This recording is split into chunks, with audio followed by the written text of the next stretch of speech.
Hey guys, it's Lotus and welcome back to another video. Today we're going to continue on with our read-along of Urha. So, let's jump right straight into chapter 18. Chapter 18. This venerable one once begged you. Tianwen had a killing technique with no blind spots. Its name was simple, just one word, wind. Once activated, it obliterates everything it touches in the surrounding area. Of course, Moran had personally tasted the ferocity of wind before. He was also well aware of Chuanning's capabilities, and knew that there was no need to worry. He glanced one last time at that pale-faced man draped in wedding robes red like blood, and tossed out the last of his exorcism talismans to buy Chuanning some time. He then leapt to the side, holding Shimei in one arm and grabbing Mistress Chen with the other to take both unconscious people to hide at a distance away. Chuanning, peering through the searing pain, forced his other hand to move. Tianwen lit up immediately with a dazzling golden light, and Chuanning drew the willow vine back with a sharp movement. Once released from the restraint, the ghost mistress's face twisted as it leapt up and headed straight for Chuanning. Chuanning's robe danced like flames in the wind. With a fierce expression and blood soaking through half his robes, he raised his hand toward the heavens, Tianwen's golden light intensifying menacingly as he began to whirl it. The willow vine suddenly grew in length by several dozen feet as it spun into a golden vortex, drawing in everything from its surroundings. The ghosts, corpses, golden boys and jade girls, and even the snarling ghost mistress, all of it was pulled into the center of wind and instantly minced by Tianwen's swift ferocity. Wind was indiscriminately destructive. Even the grass and trees in the area were uprooted. Nothing escaped its onslaught. With Chuanning at its center, a resplendent golden storm of immense proportions blanketed the skies, and coffins and corpses alike were swept into the gale. It consumed everything in reach, all of it drawn into the storm and torn apart by the swift whirling of Tianwen, shredded into so much debris. When the dust had settled, Chuanning was left standing in the middle of a barren wasteland. Other than his solitary figure standing amidst the ruins, shrouded in brilliant scarlet like a blooming red lotus, a fallen haitang blossom, there was only the ground, covered in shattered white bone, and a terrifying Tianwen with golden light still coursing along its length. Looking at this, it was pretty clear that Chuanning really was being quite considerate when he whipped the disciples. Considering the preceding demonstration, he definitely could have pulverized every single one of them at the platform of sin and virtue in an instant if he felt like it. The golden light gradually faded. Tianwen turned into sparkling stardust and returned into Chuanning's palm. He exhaled deeply, brows furrowed, and slowly walked toward his disciples in the distance, ignoring the pain in his shoulder. "How is Shimei?" Chuanning asked when he reached their side, still enduring silently. Moran looked down at the unconscious beauty Shi in his arms, still not awake. His breaths were shallow and his cheek cold to the touch.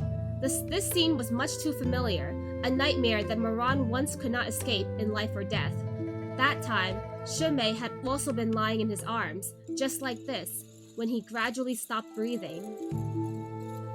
Chuanning leaned down to press his fingers against Mistress Chen and Shimei's necks, feeling their pulse. He murmured, "How is the poisoning this deep?" Moran's head snapped up. "Poison? Didn't you say it was nothing to worry about? Didn't you say they were merely hypnotized?" Chuanning's brows were furrowed. "The ghost mistress uses the fragrance in its hypnosis. It's a kind of poison. I expected only minor poisoning, not something of this magnitude." "Take them back to Chen Manor first," Chuanning continued. "It's not difficult to draw out the poison. What's important is that they're alive." He spoke with a flat, indifferent tone. Even though this was how Chuanning usually spoke, in these current circumstances, it made him seem callous and dismissive.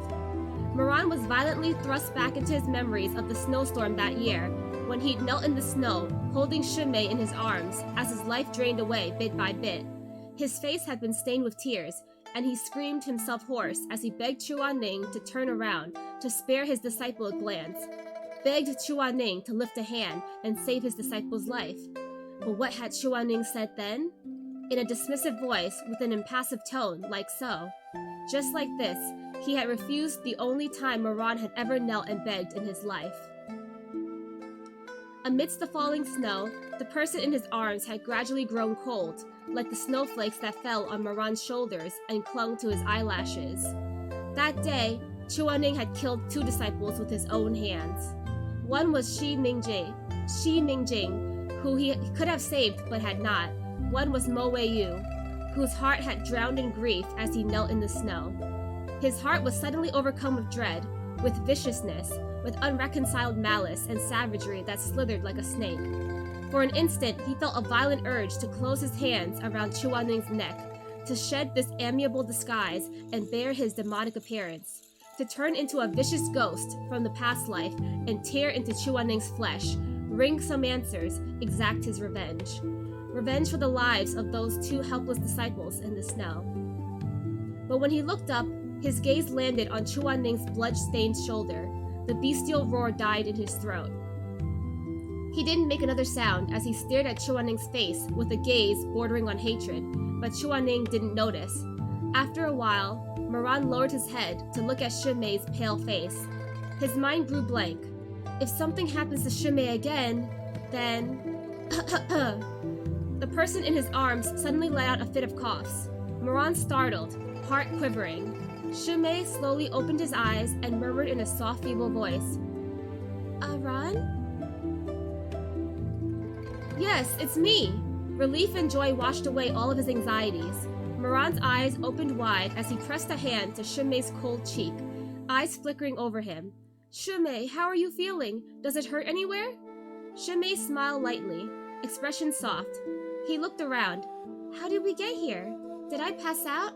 Ah, Shizun! This disciple was incompetent. This disciple. Chuaning said, Don't speak. He fed Shimei a pill. Since you're awake, hold this poison cleansing pill in your mouth. Don't swallow it. Shimei did so obediently, then startled, even more color draining from his already pale face. Shizun, how did you get injured? You're covered in blood. Chuaning answered in that same infuriatingly flat and indifferent voice. It's nothing. He stood and glanced at Moran. You, figure out a way to take them back to the Chen Manor. Now that Shimei was awake, Moran's dejection had completely dissipated. He nodded amenably. All right. I'm going to head back first. There's something I need to ask the Chen family. Chuaning turned and left. Facing the boundless night, with nothing but withered grass in all directions, he finally couldn't hold it in anymore and furrowed his brows, letting the pain he felt show on his face. Oh, Shizun! His entire shoulder had been pierced by the 5 claws, the flesh and tendons torn. The ghost mistress's claws had cut deep to the bone. However much he might have feigned composure and endured it, sealing the veins so that he wouldn't pass out from blood loss, he was still only human. He still felt pain. But so what if it hurt? 1 foot in front of the other, wedding robes fluttering in the air. All these years, everyone respected him, feared him, but never did anyone dare to stand by his side. Never did anyone concern themselves with his well-being. He was already used to it. Yuheng of the night sky, Beidou immortal, unloved from head to toe, uncared for whether alive, dead, sick, or suffering. It seemed like, from birth, he had never needed another's support, never needed anything to depend on, and never needed anyone for company. So there was no need to say it hurt, and even less point in crying. He would just go back and wrap it up himself, cut off the torn and dead flesh, apply some salve, and it would be fine. It didn't matter that no one cared about him. He'd already come this far by himself anyway. All these years, it'd been fine. He could take care of himself. He arrived at the gates of the Chen Manor, but before he could step into the yard, a burst of shrill screams came from within. Heedless of his wounds ripping open, Chuaning rushed inside, only to see Madame Chen with a head of disheveled hair and both eyes closed, chasing her son and husband all over the place. Only the young daughter of the Chen family was spared. She stood nervously to the side, small body cowering in fear and shaking uncontrollably. Seeing Chuaning, Landlord Chen and his youngest son threw themselves at him with terrified cries. Dao Zhang, save us! Chuaning shielded them behind himself, gaze sweeping over Madame Chen's closed eyes. He berated them. Didn't I say to keep your eyes on her and make sure she doesn't fall asleep? We couldn't watch her all the time. My wife's health is weak, so she usually sleeps early. After you left, she tried to stay awake at first, but then dozed off and started going berserk, yelling something. Yelling! Landlord Chen cowered behind Chuaning, shaking, and completely did not notice that the Daozhang was wearing wedding robes, or the gaping wound on his shoulder. Chuaning frowned. Yelling at what? Before Landlord Chen even opened his mouth to respond, the crazed madam charged over with her teeth bared, but the mournful cry that came from her lips was in the voice of a young girl. Heartless and dishonest! Heartless and dishonest! Pay me back with your lives! I want all of you to die! Ghost possession, Chuaning said. He looked back at Landlord Chen and demanded in a harsh voice, Do you know this voice? Landlord Chen's lips trembled, and his eyes darted this way and that. He swallowed nervously as he said, I don't know! I'm not familiar! I don't recognize it! Daozhang, please save us! Daozhang, please exorcise this ghost! By this time, Madame Chen was merely steps away. Chuaning lifted his uninjured arm and pointed at her, and a bolt of lightning instantly struck the skies and trapped Madame Chen inside a barrier. Chuaning spoke coldly with a sidelong glance. You truly do not recognize it? Landlord Chen cried repeatedly, I truly do not! I truly do not! Chuaning didn't bother wasting any more words. He swung out Tianwen and bound Madame Chen inside the barrier. He really ought to have bound Landlord Chen instead. It would have been both more convenient and easier to interrogate. But Chuaning had his own principles. He did not lightly use Tianwen to interrogate normal people, so he skipped over the easy target to interrogate the ghost in Madame Chen's body instead. Interrogating ghosts was different from interrogating people. When interrogating a person with Tianwen, the person would be unable to bear the torment and directly confess. But when interrogating a ghost with Tianwen, a barrier would be formed with only Chuaning and the ghost inside, where the ghost would regain its appearance in life and divulge the information to Chuaning. Tianwen suddenly ignited into flames, which surged along the vine from Chuaning's side all the way to Madame Chen. The madam shrieked and started twitching as the red flames on the willow vine suddenly turned into an airy blue ghost fire that burned from the madam's side back to Chuaning's side. Chuaning closed his eyes. The flames burned along the willow vine into his hand, but the ghost fire couldn't hurt him, even as it burned up the length of his arm to his chest and then went out. The Chen family watched on with horror and apprehension, unsure what Chuaning was doing. Chuaning's eyelashes fluttered lightly, both eyes still closed, but a beam of white light slowly appeared before his eyes, followed by a fair-skinned foot stepping out of the beam, and a young girl of about 17 or 18 appeared in his view. Okay, that's the end of chapter 18. So to recap, Chuaning told Moran to take Shunmei and the other hostage away to safety, while Chuaning took care of the monsters and the ghost mistress. Then he wanted to interrogate the Chen family to know what exactly is going on, because he can tell something is amiss. So he shows up at the Chen residence and sees that Madame Chen has been possessed and is acting crazy. So he decided to use Tianwen to interrogate Madame Chen, and now the ghost that's possessing her is finally making its appearance. Okay, chapter 19. This venerable one will tell you a story. The girl was fair-skinned and tidy, with an oval face and large round eyes, very charming. She wore a light pink ruchun, and her hair was bound up, bearing the innocent and inexperienced appearance of a new wife. She rubbed her eyes dazedly in the dark, looking around. Where am I? You are within the truth restoration barrier I have set, Chuaning replied. The girl was shocked and answered, bewildered, Who are you? Why is it pitch black here? I can't see you. Who is speaking? Have you forgotten? You're already dead, Chuaning said. The girl's eyes widened. Then gradually she remembered. She bowed her head and crossed her hands over her chest.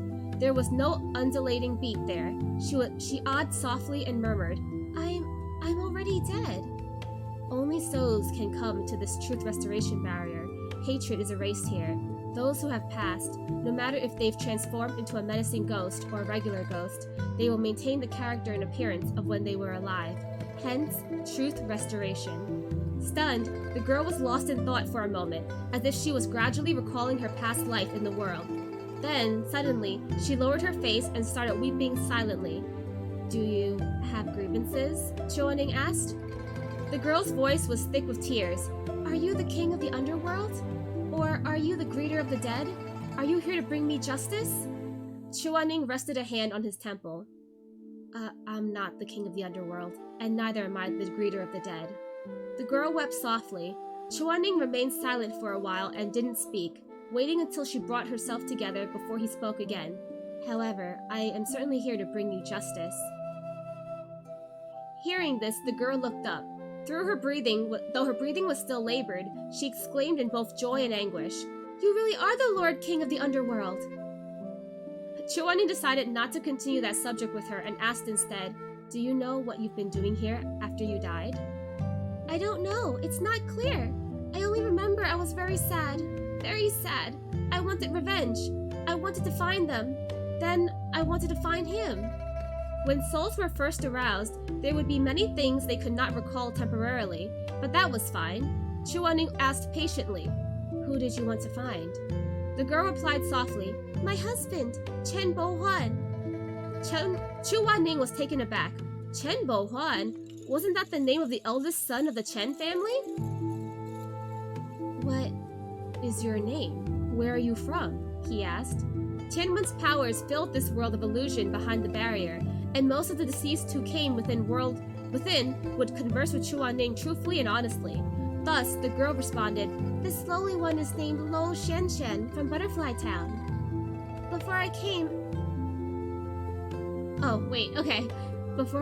I reviewed the ancestry scroll of Butterfly Town, and this town only has about 500 some households, none of which are named Lo. Who was your father?" The girl took her time to recall the details, and the anguish in her eyes grew. "My father used to be a scholar in this town, and was an intimate friend to my father-in-law. Several years ago, he contracted an illness of the lungs and passed away. Afterwards, there was only me in the household."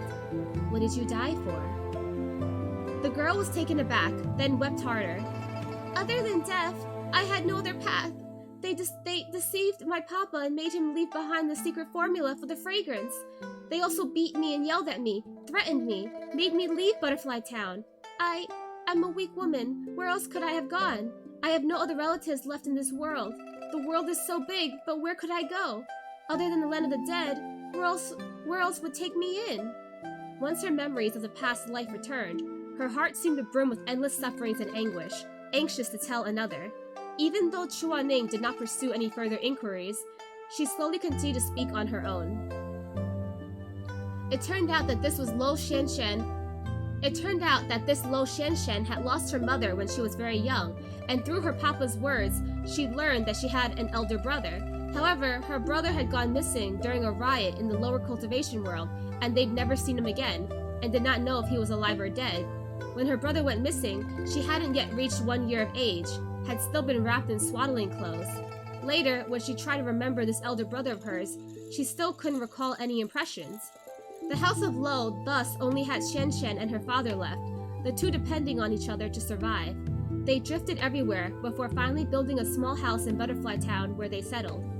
That year, Lo Xianxian had been 5. The eldest son of the House of Chen, Chen Bo-huan, had been older than her by 2 years. At the time, the House of Chen hadn't yet struck it rich. The entire family had lived squeezed together into a small earthen cottage with 2 rooms, and next to the low wall in the yard there was a clementine tree. When autumn came along, the tree would bear fruits, and the dense branches growing past the low wall would peek into the yard of the Lo family. Lo Xianxian had looked up with her head raised. The branches dangling with clementines were like the lanterns lit on the Lantern Festival. She was an introverted child and didn't play with others, would only sit quietly upon her little folding bench, peeling soybeans while sneaking glances at the clementines peeking overhead from Chen's yard. The clementines were jaunty and enticing. Against the sun, it was easy to imagine their full, brimming, sweet and sour juice. Lo Xianxian would stare at them fixedly, swallowing hard from time to time, her cheeks sore from gluttony. However, she had never extended her hand to pick them. Her father was a mediocre and ineffectual scholar who had failed the exams. However, he never failed in his dignity and integrity. The soured scholar was probably broken in the head, and had constantly admonished his daughter to be a man of integrity. Lo Xianxia had already known by the age of 3 that wealth was not to be misused and poverty was not to move wills.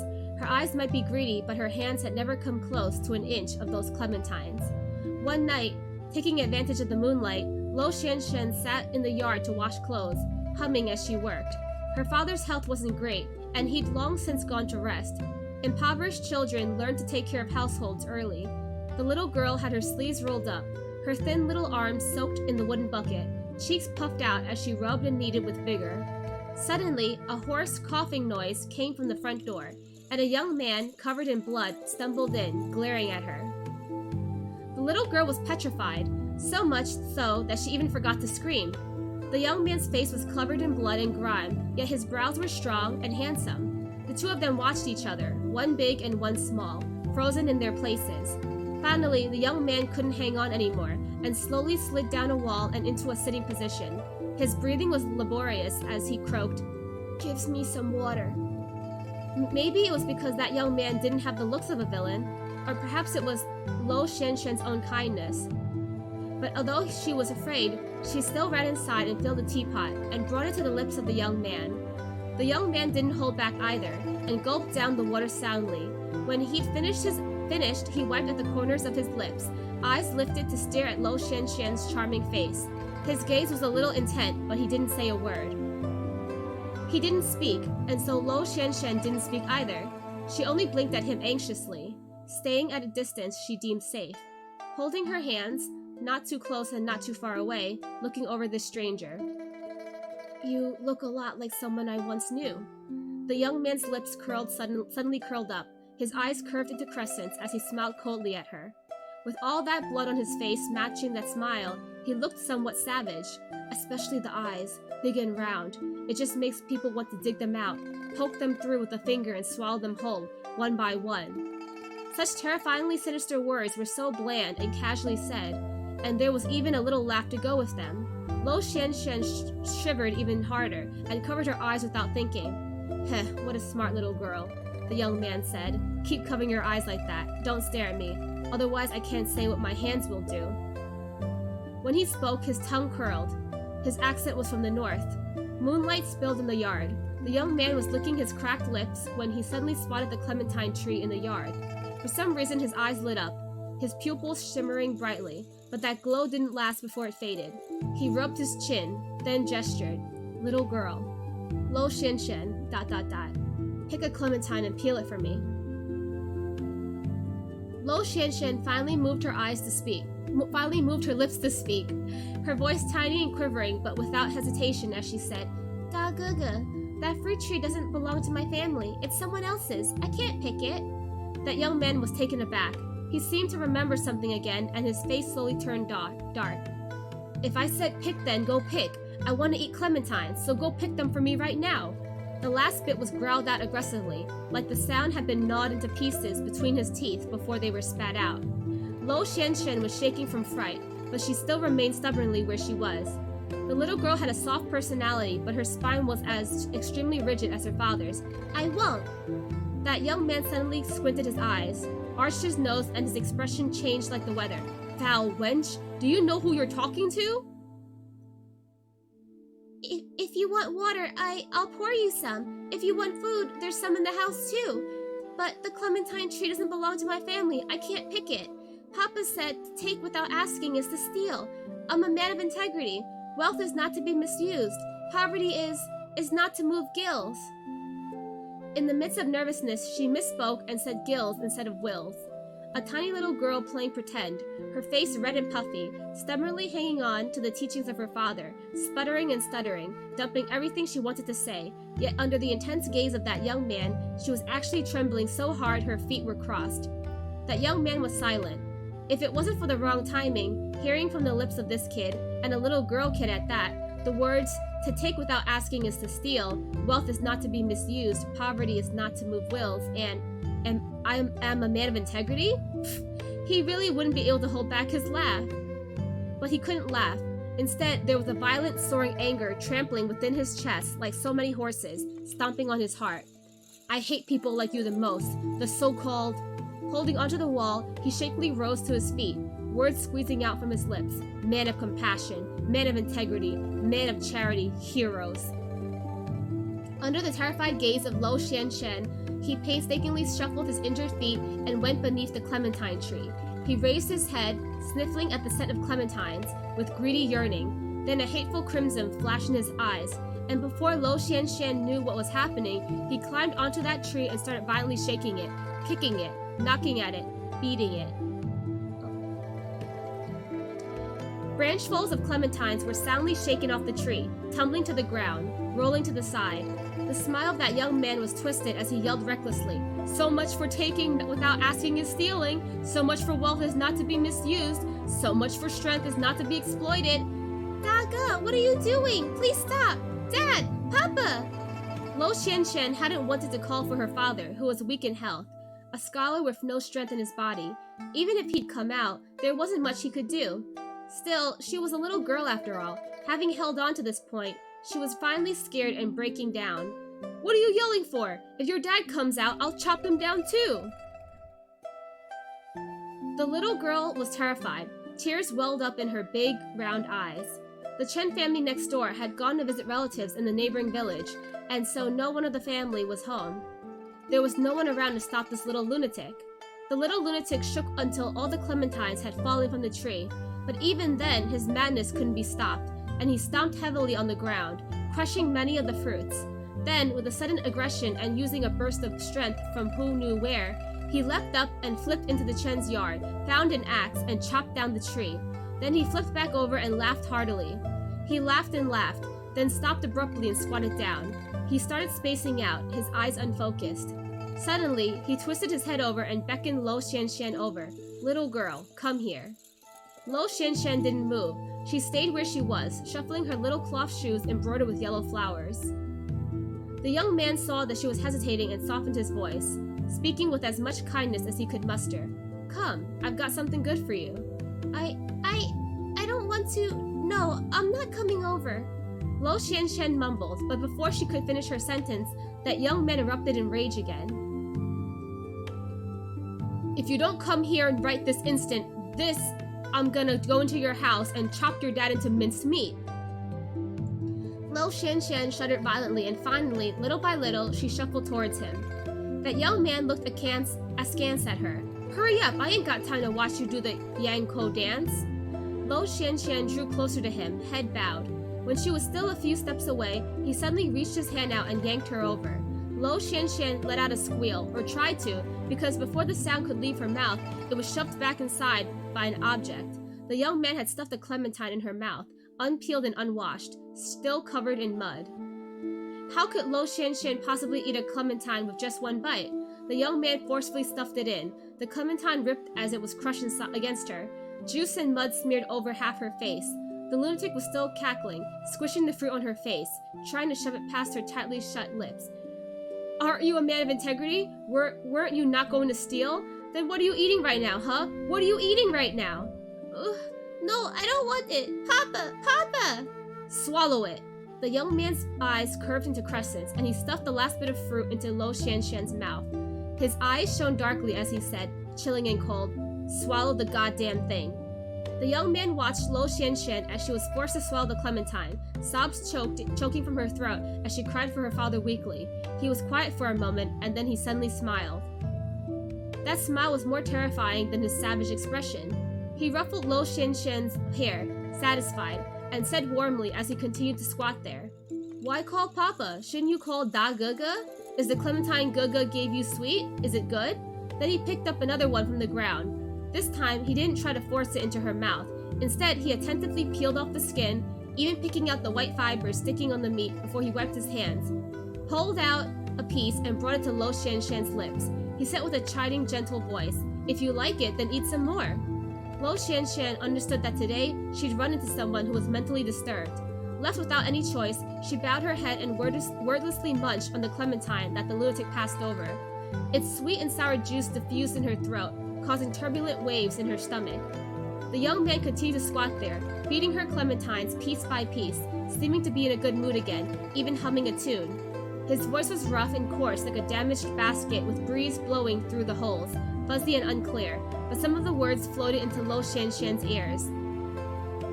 3, 4 drops of petals upon the ground. 1, 2 cries of strings rang from ashore. Youthful years before crowing be the best of years. Hooves light horses fast, see the ends of the world. Little girl, he suddenly said. Tsk. He clicked his tongue and cupped Lo Xianxian's little face with his hand. Let me take a look at your eyes. Lo Xianxian was trembling, but without any power to retaliate, she could only allow that young man to examine her eyes thoroughly, letting those bloody fingers rub over her brows inch by inch. So alike, he said. Lo Xianxian whimpered as she shut her eyes, scared that this lunatic would pick her eyes out the way he had the fruits. All on a whim. But the young man didn't pick. He only said to her in a somber, chilling voice, Didn't you teach me wealth shan't be misused, poverty shan't move wills? That Gugu has something to say to you too. Open your eyes. Lo Xianxian's eyes were tightly shut. That young man laughed in exasperation and said, voice hoarse, I won't dig out your eyes, now open them. Do you think I won't be able to poke your eyes out if you have them closed? Lo Xianxian could only obey. She opened her large round eyes. Her long, soft lashes trembled, and large beads of tears fell. The fearful and pitiful expression on her face seemed to somehow please the mysterious young man. He suddenly loosened the hand that was squeezing her cheek. It hovered in the air for a moment, then gently patted her head. He stared at her eyes intently, a trembling smile curling from the corner of his lips. His grin was 7 parts twisted, 2 parts savage, and 1 part sorrow. He said, There was a man from Linyi whose heart died at 20. Then, done speaking, he turned around and his figure slowly disappeared into the shadows. The only indication that there had ever been such a person, appearing in the depths of nighttime, all covered in blood, was the mess left behind on the ground. Oh, okay, it looks like that's the end of chapter 19. So, we got to learn the identity of the ghost that was possessing Madame Chen. It is Lo Xianxian, and she claims that she is the bride, the wife of the eldest Chen son. And so now she's telling Chu Wanning her backstory about her father and her sad upbringing and living in poverty, and how she had this really creepy encounter with this strange young man who said that she looked like someone really familiar. And she wasn't sure who this man was either. So I wonder if this is going to be the end of the flashback, or if we will get a chance to learn the identity of this young man in the upcoming chapters. Either way, I hope you enjoyed today's read-along, and I hope you have a great day. I'll see you guys next time. Bye-bye!